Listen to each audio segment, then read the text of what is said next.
حضرت سیدنا ابو بکر صدیق رضی اللہ تعالیٰ عنہ، ان کے بارے میں قرآن مجید کی آیات بھی موجود ہیں، احادیث مبارکہ بھی موجود ہیں، ان کے بارے میں صحابہ کرام کے اقوال بھی موجود ہیں، ان کی سیرت پر اپنوں نے بھی لکھا ہے، غیروں نے بھی لکھا ہے۔ حضرت سیدنا صدیق اکبر رضی اللہ تعالیٰ عنہ ایک بہت بڑی شخصیت کا نام ہے۔ یہ واحد شخصیت ہے جس کی صحابیت کا انکار کفر ہے، اس لیے کہ ان کے لیے لفظ صحابی قرآن پاک نے استعمال کیا۔ اذ یقول لصاحبہ لا تحزن ان اللہ معنا، جب کہا انہوں نے اپنے صحابی سے کہ غم نہ کرو، ان اللہ معنا، اللہ ہمارے ساتھ۔ تو یہ غار کا جو واقعہ ہے، اس میں لفظ صحابی قرآن پاک نے حضرت صدیق اکبر کے لیے بیان کیا۔ ان کے صحابی ہونے کا جو انکار کرے گا کافر ہو جائے گا۔ ان کے اندر بہت ساری خصلتیں تھیں، اللہ سے ڈرتے تھے، سخی بہت زیادہ تھے، ان کو اللہ تبارک و تعالیٰ نے ہمت بڑی دی ہوئی تھی، شعوری ہمت۔ کچھ لوگوں میں فیصلہ کرنے کی قوت نہیں ہوتی، لیکن قوت فیصلہ حضرت ابو بکر صدیق کو اللہ نے بہت زیادہ عطا فرمائی تھی۔ اکیلے فیصلہ کر کے ڈٹ جانے کی ان کے اندر صلاحیت ہے۔ ایک جملے میں فاضل بریلوی نے کمال کر دیا۔ اعلیٰ حضرت فرمانے لگے، دنیا میں نبی پاک صلی اللہ علیہ وسلم سے بڑا پیر کامل کوئی نہیں، اور جناب ابو بکر صدیق جیسا مرید بھی کوئی نہیں۔ یہ جو توانائی ہے، ہمارے ہاں لوگ مانتے ہیں اپنی مرضی کی چیزیں، جناب صدیق اکبر نے اس طرح مانا ہے جس طرح نبی پاک نے ماننے کا حکم دیا ہے۔ حضور نے فرمایا، جب تجھے کسی سے محبت ہوتی ہے تو وہ تجھے بہرا بھی کر دیتی ہے، گونگا بھی کر دیتی ہے، اندھا بھی کر دیتی ہے۔ نہ انسان محبوب کا نقص دیکھ سکتا ہے، نہ سن سکتا ہے، اور نہ کبھی اس کی زبان سے وہ جملہ ادا ہو سکتا ہے۔ جس کو محبت ہو، جس نے بات سن لی وہ بھی محبت میں کچا ہے، جس نے بیان کر لی وہ تو فیل ہے نا، بالکل ہی وہ تو ناکام ہو گیا، اور جس نے دیکھ لی، اوہو ایسا نہیں کرنا چاہیے تھا، اس نے بھی ابھی پیار نہیں کیا۔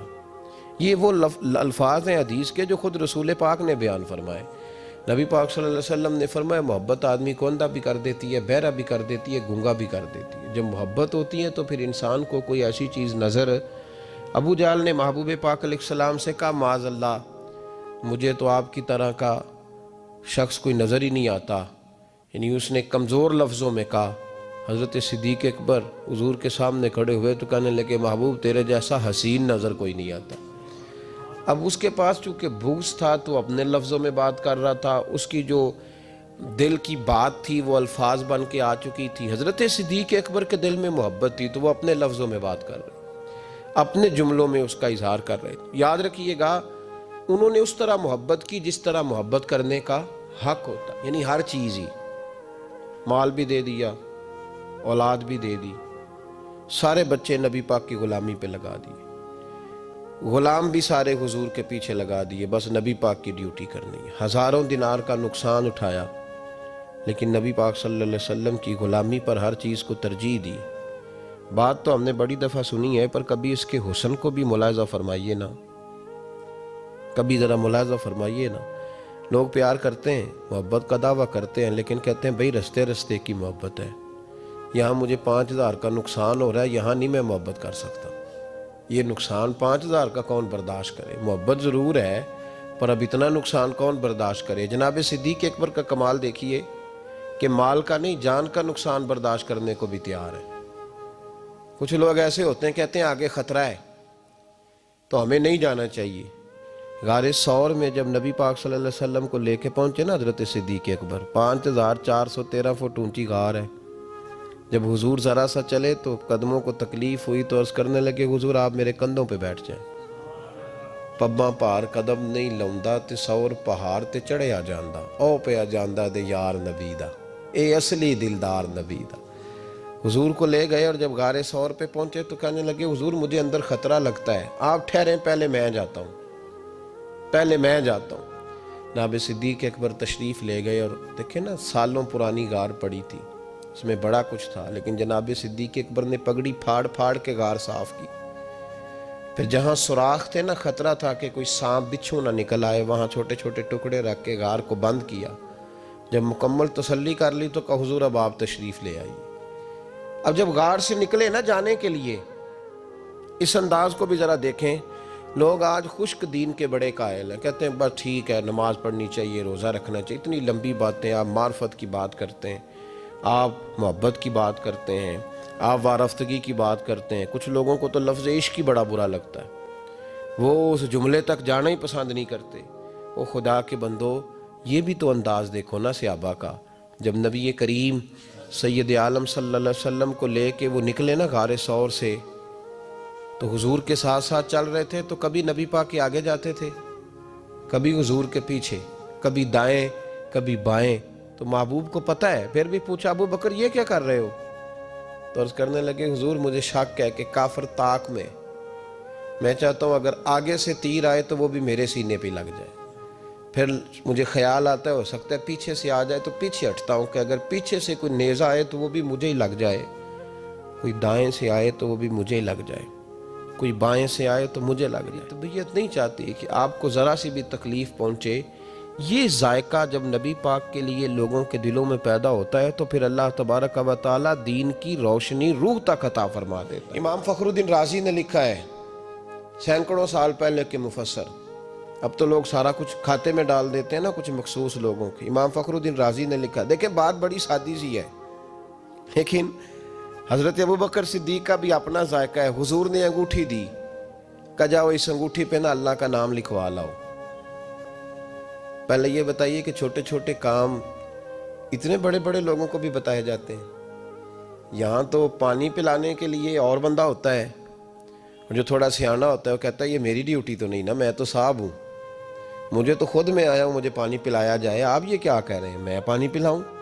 حضرت ابو بکر صدیق رضی اللہ تعالیٰ عنہ کو نبی پاک کام بتاتے تھے، اپنے ذاتی چھوٹے کام جو کوئی بچہ بھی کر کے آ سکتا ہے، لیکن یہ بھی میرے محبوب کی محبت ہے۔ فرمایا جو میری ذات کے تعلق سے کام ہوگا وہ میرا ابو بکر ہی کر کے آئے گا۔ جناب صدیق اکبر کو انگوٹھی دی، فرمایا جاؤ اس پہ اللہ کا نام لکھوا لاؤ۔ امام فخر الدین رازی نے لکھا ہے جناب صدیق اکبر گئے، کہتے ہیں میں نے لکھنے والے سے کہا کہ اللہ کا نام لکھ دو، پھر میری طبیعت نے گوارا نہ کیا کہ صرف اللہ کا لکھاؤں، میں نے کہا یار اس طرح کرو ساتھ میرے مصطفیٰ کا بھی لکھ دو۔ حضور کا حکم کیا ہے؟ تو حضرت ابو بکر کیا کہتے ہیں؟ یہاں لوگوں کو بڑا شکوہ ہے، کہتے ہیں آپ جناب بڑھا کے حضور کی شانے بے اتنی بات کہو جتنی ہے، حد میں رکھو۔ اور میں نے کہا بیوقوف تو حضور کی حد بتا دینا، ہم وہیں تک رہ جائیں گے۔ بالغ العلا بے کمال ہی کشف الدجا بے جمال حسنت جمیع خصال صلو علیہ وآلہ، وہ حد بتا ہم حد تک رہیں گے۔ نبی پاک صلی اللہ علیہ وسلم نے کہا میرا نام لکھو، اللہ کا نام لکھواؤ، جناب صدیق اکبر نے ساتھ حضور کا بھی لکھوا لیا۔ واپس لائے نا، حضور کو انگوٹھی دی تو اس پہ لکھا تھا اللہ، محمد اور ابو بکر۔ تو حضور نے فرمایا ابو بکر یہ تو نے کیا کیا ہے؟ میں نے کہا تھا اللہ کا لکھوا لا، تو میرا بھی لکھوا لایا اپنا بھی۔ جناب صدیق اکبر چونک گئے۔ امام فخر الدین رازی نے لکھا چونکے، عرض کرنے لگے یا رسول اللہ میں نے آپ کا نام تو لکھوایا ہے، میری طبیعت گوارا نہیں کرتی تھی کہ اللہ کا ہو اور آپ کا نہ ہو، خدا کا ذکر کرے ذکر مصطفیٰ نہ کرے، ہمارے منہ میں ہو ایسی زبان خدا نہ کرے۔ کہا حضور اللہ کا نام تو آپ نے کہا تھا اور میں نے ساتھ گوارا نہیں کیا کہ آپ کا نہ ہو، تو میں نے لکھوا لیا ہے، باقی اپنا میں نے نہیں لکھوایا حضور، واللہ میں نے نہیں لکھوایا۔ محبوب ابھی بات سو نہیں رہے تھے کہ جبریل امین حاضر ہو گئے، عرض کرنے لگے یا رسول اللہ رب فرماتا ہے ابو بکر گوارا نہیں کرتا کہ میرے نام سے آپ کا نام جدا ہو، تو رب گوارا نہیں کرتا کہ آپ کے نام سے ابو بکر کا نام جدا ہو، لہذا ابو بکر نے آپ کا لکھوایا ہے اور ابو بکر کا رب کریم نے لکھوا دیا ہے۔ تو بھائی محبت جب یہ روپ اختیار کرتی ہے تو اعلیٰ حضرت پھر بول اٹھتے ہیں، فرماتے ہیں اگر مصطفیٰ جیسا پیر کوئی نہیں تو پھر ابو بکر جیسا مرید بھی کوئی نہیں۔ حضرت ابو بکر صدیق سے کسی نے پوچھا آپ کی پسند کیا ہے؟ کہنے لگے ایک میری پسند یہ ہے کہ میری بیٹی مصطفیٰ کے گھر میں جائے اور حضور کی نوکری کرتی رہے، اور یا ابو بکر دوسری، فرمایا دوسری پسند یہ ہے کہ رب مجھے مال دیتا رہے اور میں محبوب کے قدموں پہ قربان کرتا رہوں، تو تیسری، فرمایا تیسری پسند یہ ہے کہ النظر الی وجہ رسول اللہ، حضور بیٹھے رہیں اور میں حضور کے چہرے کا دیدار کرتا رہا، یہ میری پسند۔ انہوں نے اپنی زندگی ڈھال لی تھی نبی پاک کی غلامی، ڈھال لیا تھا اپنے آپ، اس لیے مطمع نظر ہی ایک تھا، زاویہ نگاہ ہی ایک تھا، سوچ ایک کی طرف رہتی تھی، دائیں بائیں جاتی نہیں۔ میرے بھائی، جب محبت خالص کرنی ہے تو میرے اسا فرمایا کرتے تھے کسی نے حضور کا عشق سیکھنا ہے تو جناب صدیق اکبر سے سیکھے، ان سے سیکھو حضور سے محبت کس طرح کرنی، انہوں نے غلامی کس طرح کا انداز۔ ایک دن بیٹھے بیٹھے نا ایسے مسجد میں بیٹھے ہوئے تھے تو اچانک اٹھے، ہوش مند آدمی تھے، دانا آدمی تھے، بڑی ڈیوٹی کرنے اٹھے تو جو ملک شام کی طرف رستہ جاتا تھا نا مدینے کا، اس رستے جانے لگے۔ امیر المومنین حضرت ابو بکر صدیق جاتے جا رہے ہیں، تھوڑی دیر گزری تو کچھ صحابہ نے کہا حضور آپ کدھر جا رہے ہیں؟ ہم بھی پیچھے پیچھے، کدھر جانا ہے؟ تو پلٹے تو رو پڑے، کہنے لگے ایک دفعہ نبی پاک صلی اللہ علیہ وسلم کئی دن کے بعد نظر نہیں آئے تھے، پھر حضور ادھر سے تشریف لائے تھے، تو میرے دل میں خیال آیا شاید آج بھی حضور ادھر سے آ جائیں، تو میں چلا سب روگاں در روگ محمد جس کا نام وچھوڑا۔ کہا میں جب بہت علیل ہوئے نا حضرت صدیق اکبر، تو جناب عمر فاروق رضی اللہ تعالیٰ انہوں نے ایک طبیب بلایا ملک شام سے، کہا اسے دیکھو تو صحیح، روز بروز کمزور ہوتے جا رہے ہیں۔ تو طبیب دیکھ کے کہنے لگا مرض تو کوئی نہیں، لیکن ان کا دل بے چین ہے، ان کی روح پریشان ہے، یہ کسی سے بچھڑے ہوئے لگتے ہیں۔ تو حضرت عمر کہنے لگے صدیق کیا بات ہے یار، کس سے بچھڑے ہو؟ تو جناب ابو بکر نے آنکھ کھول کے دیکھا، فرمایا تجھے تو جیسے پتہ ہی نہیں، تمہیں تو جیسے خبر ہی نہیں۔ تو حضرت عمر بھی رو پڑے، بھائی محبت کی تو ٹوٹ کے نبی پاک صلی اللہ علیہ وسلم کے ساتھ ان کی وفاؤں کا رشتہ رہا تو پھر حد درجے کا رہا، ہر چیز قربان کی۔ یہ جو لوگ سوچ سمجھ کے چلتے ہیں نا، وہ بیچارے اپنے ذائقے کھو بیٹھتے ہیں سارے۔ حضرت صدیق اکبر رضی اللہ تعالیٰ عنہ کی زندگی بتاتی ہے کہ حضور کی غلامی کرو تو کھل کے کرو، ڈٹ کے کرو، پھر جو بچا بچا کے رکھتے ہیں ان کے پاس کچھ بھی نہیں رہتا۔ خود محبوب پاک صلی اللہ علیہ وسلم نے فرمایا حضرت اسماء بنت ابی بکر صدیق سے، فرمایا رب کے رستے میں جب دے تو گن گن کے نہ دیا کر، ورنہ وہ بھی تجھے گن گن کے ہی دے گا، اور کوئی چیز بچا کے نہ رکھ، اس کے رستے میں بے حساب دے، وہ بھی تجھے بے حساب ہی عطا فرمائے گا۔ ہم محبت میں بھی کنجوسی کرتے ہیں، سوچ سمجھ کے تھوڑی سی، تو وہ کس طرح کی محبت ہے جس میں بندہ سوچ رہا ہے، غور کر رہا ہے، ارادہ کر رہا ہے، تیاری کر رہا ہے، دیکھ رہا ہے، پرکھ رہا ہے، وہ کیسے آگے بڑھے گا؟ غلامی تو غلامی ہوتی ہے، غلاموں کی سوچیں اپنی نہیں ہوتی، سوچیں بھی غلام ہوتی ہیں۔ غلام جو ہوتے ہیں وہ اپنے محبوب کی رضا کی طرف توجہ رکھتے ہیں، دائیں بائیں لوٹ کر پلٹ کر ان کا مزاج نہیں ہوتا۔ حضرت ابو بکر صدیق رضی اللہ تعالیٰ عنہ نے محبوب پاک سید عالم صلی اللہ علیہ وسلم کی غلامی کی، ہر لحاظ سے کی، ہر وقت کی، ہر طریقے سے کی۔ امت مسلمہ اگر غلامی کا طریقہ سیکھے گی تو جناب صدیق اکبر سے سیکھے گی۔ حضرت صدیق اکبر بتلائیں گے کہ محبوب کریم سید عالم صلی اللہ علیہ وسلم کی غلامی کس طرح کرنی ہے۔ جب رات تھی نا بدر کی، تو کافروں کا سب سے بڑا نشانہ یہ تھا کسی طرح حضور کو شہید کیا جائے۔ وہ پورا فوکس کیے ہوئے تھے کہ نبی پاک صلی اللہ علیہ وسلم کو شہید کرنا، پوری توجہ تھی۔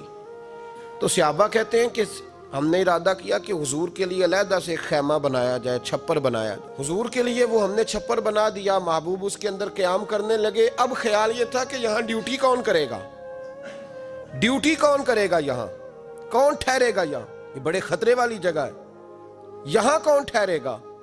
فرماتے ہیں جب گفتگو ہونے لگی تو جناب صدیق اکبر فٹافٹ بولے، کہنے لگے تمہیں ضرورت کیا ہے انتخاب کرنے کی؟ میں جو ہوں، جب تک میں موجود ہوں کسی کافر کی جرت ہی نہیں مصطفیٰ کے خیمے کی طرف بھی دیکھ سکے، طاقت ہی نہیں۔ وہ آگے بڑھ کے ان جگہوں کا انتخاب کرتے، اس طرف ان کی توجہ رہتی، میرے محبوب پاک علیہ الصلاۃ والسلام ان پر اعتماد کرتے۔ 17 نمازیں نبی پاک نے جناب صدیق اکبر کے پیچھے ادا فرمائیں، 17 نماز۔ اور جناب ابو بکر کا بھی یہ حال تھا۔ آج تو باہر کھڑے ہو کے سلام پڑھو تو کچھ لوگ کہتے ہیں سلام آپ پڑھ لیں، کھڑے کیوں ہوتے ہیں؟ کھڑے ہونے سے دقت ہونے لگی۔ میں نے کہا چلو بیٹھ کے پڑھ لو بھائی، اگر اتنی سی بات سے ہی آپ کو دشواری ہے۔ حضرت صدیق اکبر رضی اللہ تعالیٰ عنہ نماز پڑھا رہے تھے۔ محبوب پاک سید عالم صلی اللہ علیہ وسلم تشریف لے آئے، حضور ایک صلح کے لیے گئے، فرمایا مجھے دیر ہو گئی تو کسی کو ابو بکر سے کہنا نماز پڑھا لے۔ تو کہتے ہیں حضور کو دیر ہو گئی، جناب بلال نے اقامت کہی تو حضرت صدیق اکبر مصلی پہ کھڑے ہو گئے۔ ابھی 2 ہی رکعتیں پڑی تھی کہ حضور تشریف لے آئے۔ جس صف سے حضور گزرتے رہے صحابہ رستہ چھوڑتے رہے۔ دوران نماز ہی محبوب پہلی صف کے قریب آئے تو جناب صدیق اکبر نے قدم پیچھے ہٹایا، عین نماز میں، عین نماز۔ حضور نے فرمایا ابو بکر مکمل کرو نماز، پھر قدم ہٹایا، تیسری دفعہ پھر کہا، پھر قدم ہٹایا، جناب صدیق اکبر پیچھے ہٹ گئے۔ محبوب نے نماز مکمل کرائی اور فرمایا میں نے جب کہا تھا مکمل کراؤ تو کیوں نہیں کرائی؟ کیا خوبصورت انداز ہے۔ کہنے لگے یا رسول اللہ اب ابو قحافہ کے بیٹی کی اتنی جرت تو نہیں نا کہ مصطفیٰ کا امام ہی بن جائے، اتنی جرت تو نہیں نا۔ تو عزیز یاد رکھیں حضرت ابو بکر صدیق نے حضور کی تعظیم کی، نبی پاک کا ادب کیا۔ وہ جو لوگ کہتے ہیں نا زیادہ قریب رہنے سے محبت کم ہو جاتی ہے، حضرت صدیق اکبر نے اس فلسفے کو بھی غلط ثابت کر دیا۔ انہوں نے ثابت کیا ہے کہ محبت خالص ہونی چاہیے۔ کئی دفعہ بندہ جتنا قریب جاتا ہے محبت اتنی زیادہ بڑھتی جاتی ہے۔